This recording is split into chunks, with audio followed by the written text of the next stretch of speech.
ये जो पहली नॉलेज शीट मैं पढ़ूंगी, ये नहीं ऐड की हुई है। ये है the 3 bodies. We have 3 bodies. हमारे 3 शरीर। The first is a physical or the gross body. तो सबसे जो हम सब जानते हैं, इसका अनुभव हम सब करते हैं, जो स्थूल शरीर है, ये हमारा पहला शरीर। Second is the subtle body, which is 1.5 times larger than the gross body. ये दूसरा शरीर भी है हमारा, वो है सूक्ष्म शरीर। ये स्थूल शरीर से 1.5 गुना बड़ा है। इसका अनुभव आपने किया भी है। कई बार कोई अनजान व्यक्ति आपके बहुत करीब आ जाए तो आपको शायद थोड़ा अटपटा सा लग सकता है। इसका अनुभव हम काफी बार जब लिफ्ट में चलते हैं और बहुत लोग एक दूसरे के पास आ जाते हैं तो थोड़ा सा हमें डिस्कम्फर्ट होता है, क्यों वैसे करीब आ गए। सटल बॉडीज है, तो हमारा ये शरीर है सूक्ष्म शरीर। और ये भी कहते हैं कि हमारे शरीर में जो भी घटने वाला है, स्थूल शरीर में अगर कोई तरह का असुख होने वाला है, कोई तरह का परेशानी होने वाला है, तो वो सूक्ष्म शरीर में पहले दिखाई देता है। इसलिए आपने देखा होगा एक ऑरा का फोटोग्राफी होता है, किरलियन फोटोग्राफी बोलते हैं इसे। हमारे यहाँ आश्रम में बहुत साल पहले ऐसे आए थे रशिया से, जिनके पास एक कैमरा था जिसके आपसे आपका ऑरा का पिक्चर निकालते हैं। हमने देखा है कि भगवान की मूर्ति के पीछे कृष्ण भगवान का पिक्चर होता है, उसके पीछे गोल्डन हेलो होता है। जीसस क्राइस्ट की मूर्ति देखो तो वो उस चीज का सूचक है कि ये इनकी बहुत एक आध्यात्मिक क्षमता है, भगवत्ता, ये गोल्डन ऑरा है।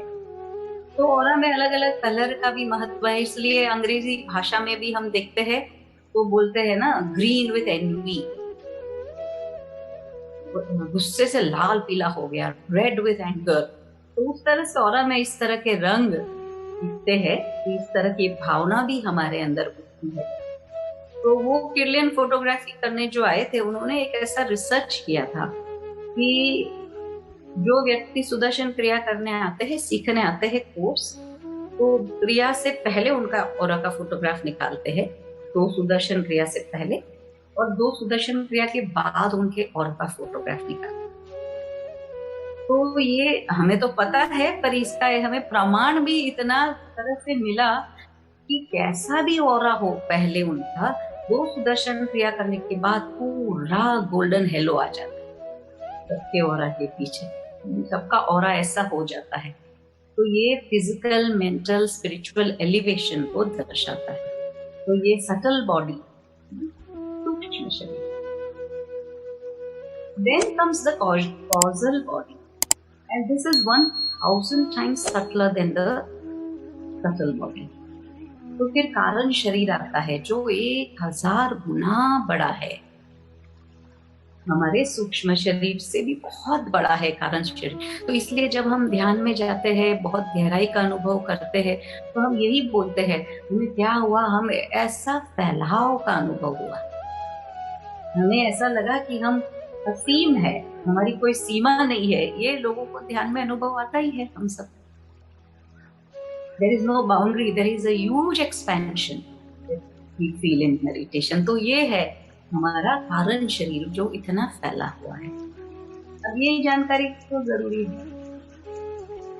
When the subtle body constricts and becomes smaller than the gross body, the person becomes restless and miserable. जब सूक्ष्म शरीर संकुचित हो जाता है और स्थूल शरीर से भी छोटा हो जाता है, तब हमें बेचैनी और दुख का अनुभव होता है।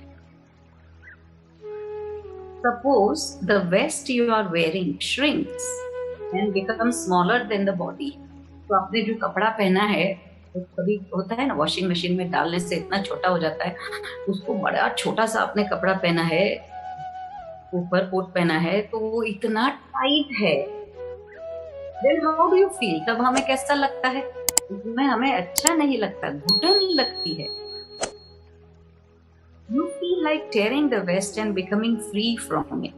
तो हमें कैसा लगता है? इसको फाड़ो और निकालो ये कपड़े को तुरंत।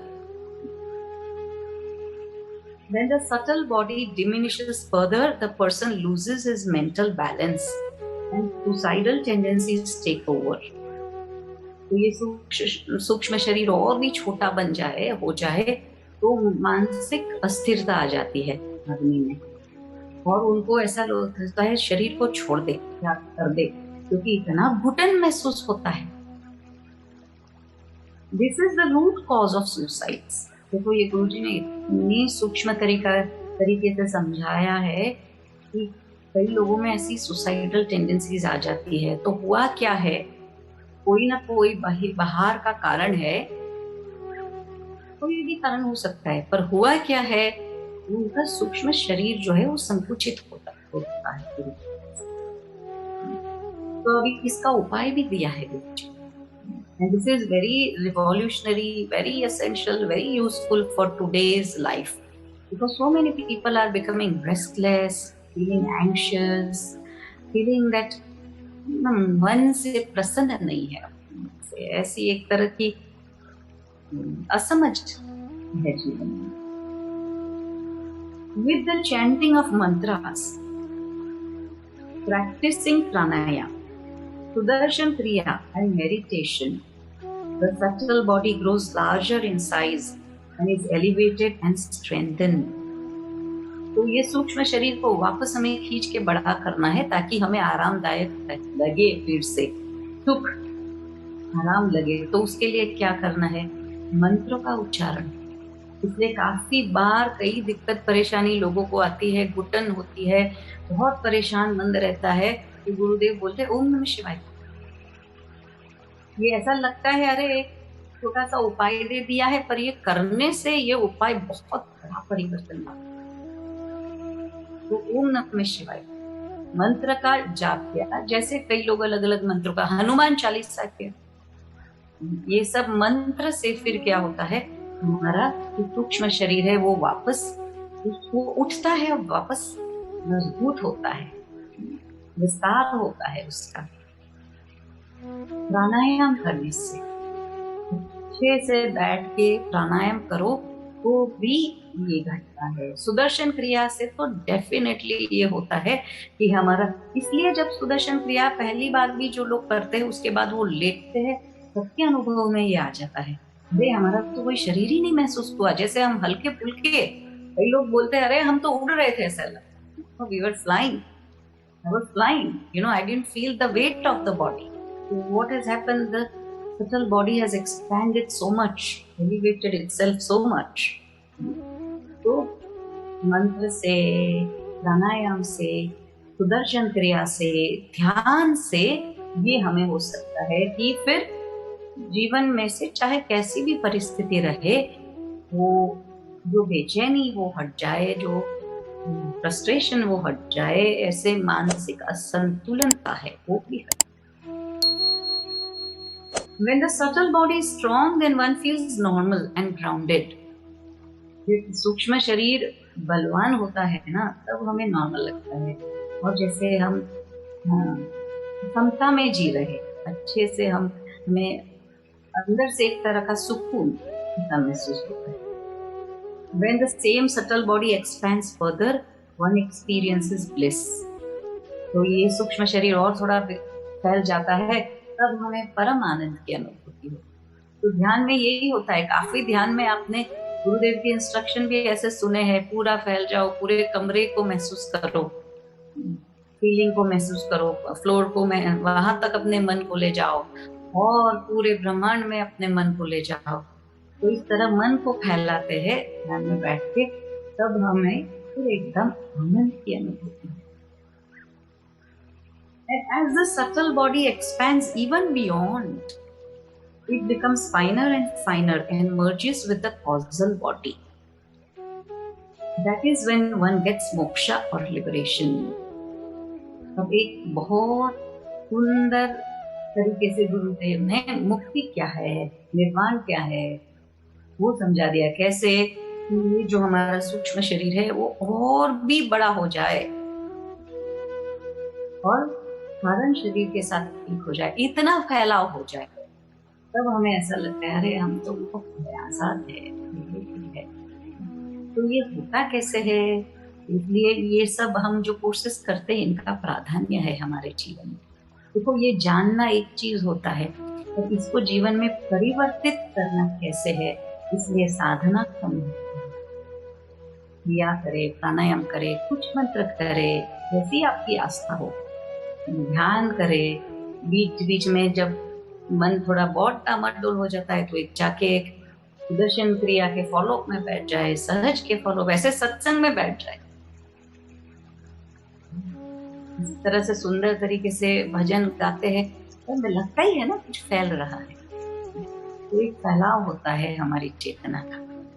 तो ये एडवांस कोर्स करें, बार बार एडवांस कोर्स करें, तो यही सब लाभ है। और इसका फिर ये जीवन में अनुभव में आ जाए ये जो बात है, तो ये बहुत सुंदर नॉलेज शीट है। थ्री बॉडीज, हमारे 3 शरीर है, सूक्ष्म और आत्म शरीर।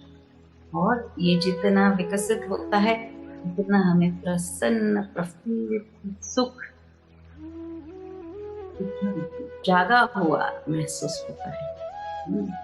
शारीरिक, मानसिक और आध्यात्मिक तरह का एक चेतना बना रहे। तो ये एक नॉलेज है, सुंदर है ना।